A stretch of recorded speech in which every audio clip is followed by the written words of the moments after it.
tayo sa Sapa and the weather is not so nice. Wala kaming makita. We're on our way to Katkat Village. Hindi mo lang kami nakapagpapalit. Nakapagbahay pa rin kami.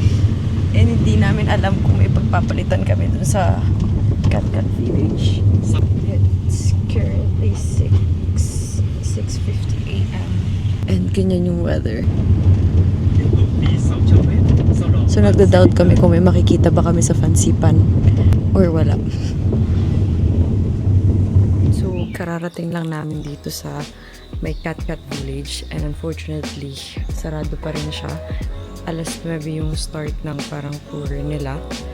And pagdating nyo dito, makikita nyo itong information desk. Diyan kayo bibili ng ticket. Normally, ang price is 150,000 Vietnamese dong. Then, sa may harapan niya, dito yung entrance ng Katkat Village. So, dyan siya. Yan. Dito naman, sa may right side, makikita nyo to. It's a restaurant. Dahil napaaga kami nagbukas ng restaurant kaya wala pang tao dito. And dito kami sa labas pinaupo. Which is so nice. Kasi makikita mo yung view ng Katkat Village. Ayan siya. Medyo mamon siya. Kaya hopefully hanggang mamaya maganda yung weather. At dahil kararating namin, hindi pa kami nakapagpalit. Kaya ganito pa rin suot ko. Hintay ko lang yung kaibigan ko. Nagpapalit na siya. Pagkatapos niya, ako na din magpapalit. Kasi walang magbabantay ng mga gamit. Nakakaya naman hindi umorder. Kaya nag-order muna kami ng pancake with honey. Then nag-hot chocolate kami. And she's here! Oh my gosh! Hindi ka nilalamig. So normally, ang itinerary namin for today, sana, is pupunta kami sa may parang glass bridge. I don't know how they call it. Pero glass siya. Then after that, pupunta sana kami sa Fansipan, sa summit. Kaso nga lang, foggy siya. So hindi ko alam kung worth it pa bang pumunta dun or hindi. If ever man na hindi, magpo-food trip na lang kami. So, makikita pa rin mamaya kung paano. For now, mag-breakfast muna kami. I'll change and let's see what will happen later.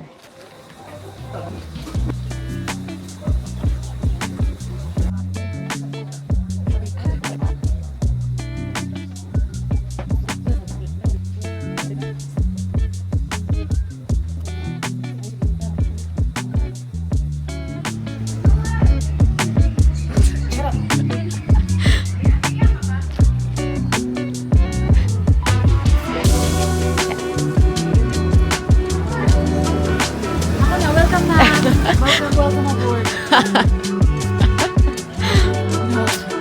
Thank you.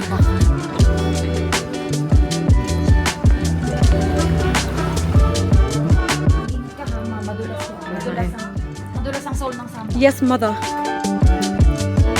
May mga ganitong makikita. For what? For children, really. Ah, for children. For children, really. A lot of children? Yes.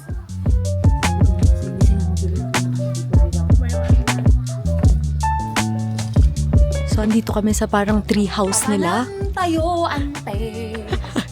Kaya rajay tayo nga to. Perfect. Instagrammable worthy. Ganyan siya.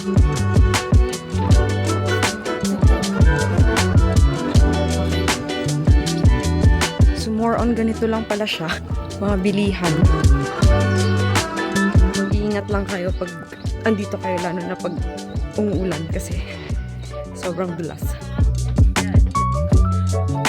Pero kaya pa? Certainly. This is a piece of cake. Excuse us. Oo nga pala. Yung departure time namin dito sa Sapa is normally at 10 p.m. Ngayon lang namin na-realize na bukas na pala yung flight namin at 8 a.m. So pag umalis kami dito ng 10 a.m. ay 10 p.m., ang dating namin sa Hanoi is around 6 a.m. ba? Around 5 a.m. It's around 5 a.m. So, pag alis kami dito ng 10 p.m., wala na kaming time maligo at mag-prepare. Kaya kanina pa kami naghahanap ng paraan para makauwi na mas maaga. Normally, may departure time ng 4 p.m. kaso nakausap namin yung nag-organize nung bus. Sabi nila, unavailable daw yung 4 p.m. Ang available lang daw is yung 1 p.m. Kaya, nagmamadali kami para maabutan namin yung 1 p.m. Eh, meron pa kaming... Pangalawa ko na yun. Ingat ka. Meron pa kaming glass bridge and yung sa fancy pan. Kaya, Good luck talaga. good luck sa amin. Mag-ingat lang kayo dito kasi sobrang dulas. Well, depende naman sa shoes nila. Pag Sa yung bagay. shoes nila is for trekking naman and hiking. Sa bagay. Kami kasi ganda lang. Kami kasi tignan nyo, naghahawakan na kami. Ganda lang sapat na. Huwag ka maapak sa marmol na ano. Yeah. So ito pala yung makikita nyo dito. Ganyan siya. Ito yung first waterfalls.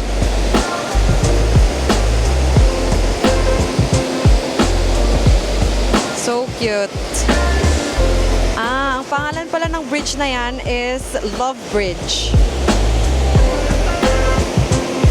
Then there's another bridge right here. Let's check this out. It's Kansi Sea Bridge. Aura. There's another waterfalls right there.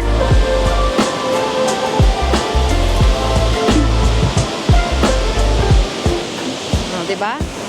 Ang galing mga sar.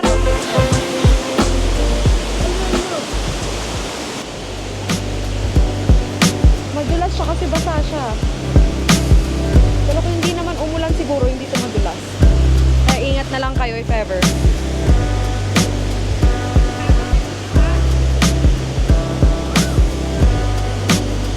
So ganito siya.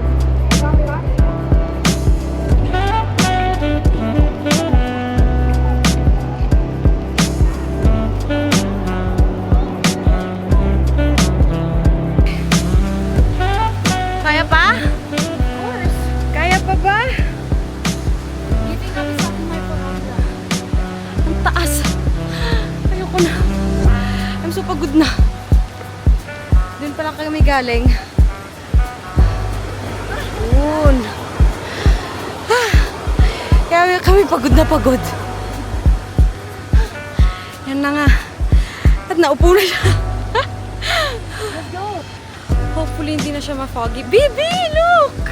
Kita na yung top ng mountain. Hindi naman ako pinsan. Yeah. Sana hindi siya foggy dun sa sa glass bridge.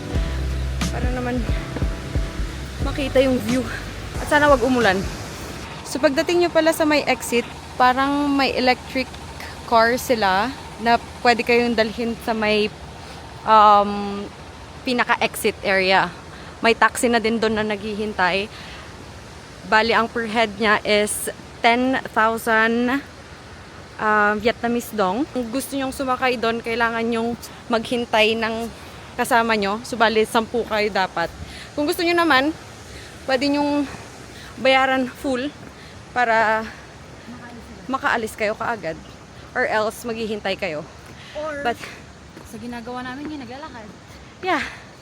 Maglalakad kami. Normally, it's 400 meters.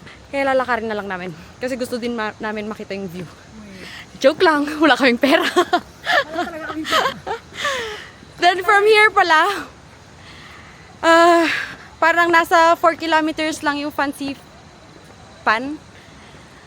Kaya, yun na muna yung uunahin namin pupuntahan. Then, after that, pupunta kami sa glass bridge. Kasi, kung uunahin namin yung glass bridge, paikot-ikot lang kami. Kaya mas mabuti na lang kung unahin namin yung Fansipan na puntahan. Nakikita na namin dito yung cable car. Kaya, malapit na yun. Kaya pa ba? Pagod na ako, sis. Pataas pala to. Hindi ako na-inform.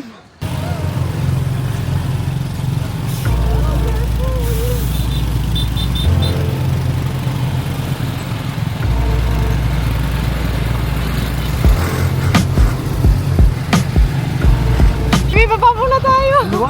Yeah, I'll go down.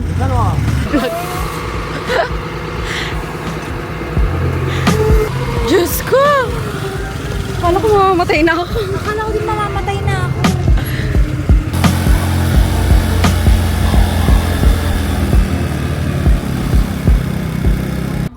So, bali, yan pala yung binayaran namin. 1,600,000. Makikita nyo dyan, 800,000 per person siya.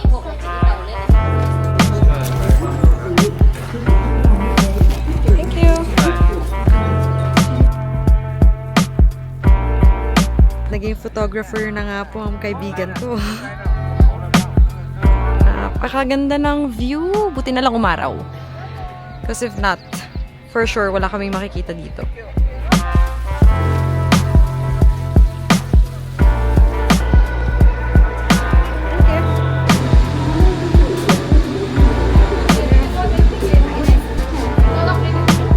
On that side?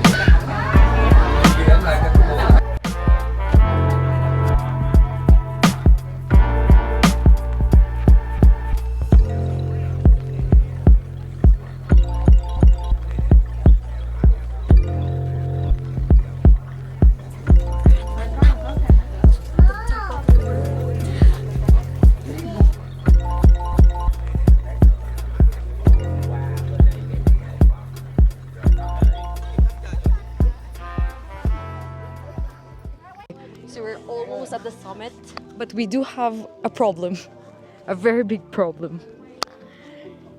There's a lot of insects. everywhere.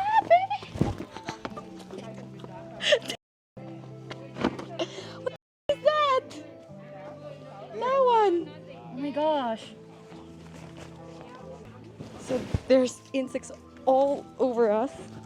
So irritating. The other tourists are not bothered. Oh my gosh. The insects are too small. There are big ones as well, but the small ones are so irritating. Ang kate, grabe. And the Buddha is just right there. There's insects all over this place. So we're going to the summit with a cable car because hindi na namin kaya. You cannot be able to walk. There's a lot of insects and it's really Actually, we can walk naman. However, it's really annoying, the insects.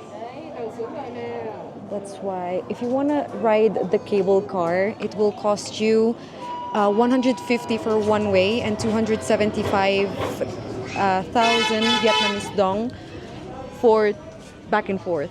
And we only took one way up. Then we'll try to see sa taas kung kaya ba naming bumaba. I think it's better. Going down is easier. I Exactly, think. yes. But the thing is, Insects. the ships. Yeah. So we'll see. If we can't, we're going to ride again the cable car going down. So that's the cable car. It will go up that way. And the Buddha is just right there. It's covered with the fog. So you can't really see it.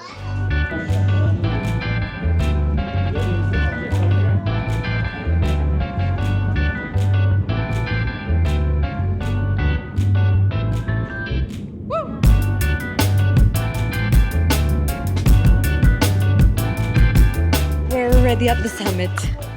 But you need kailangan mo umakyat dito. Diyan na siya. Kaso wala akong problema. Andun yung mga insektong malalaki. And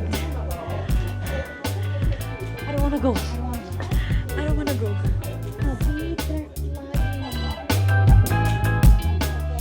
Insects flying.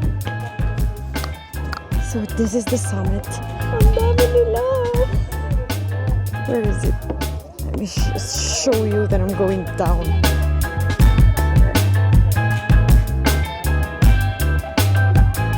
That's the summit.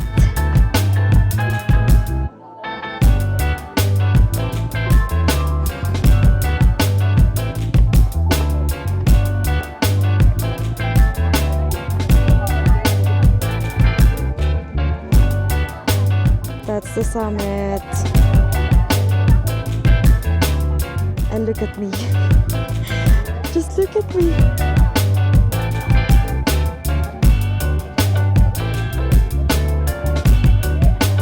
I'll just take a picture here. Then I'll leave. That's for sure.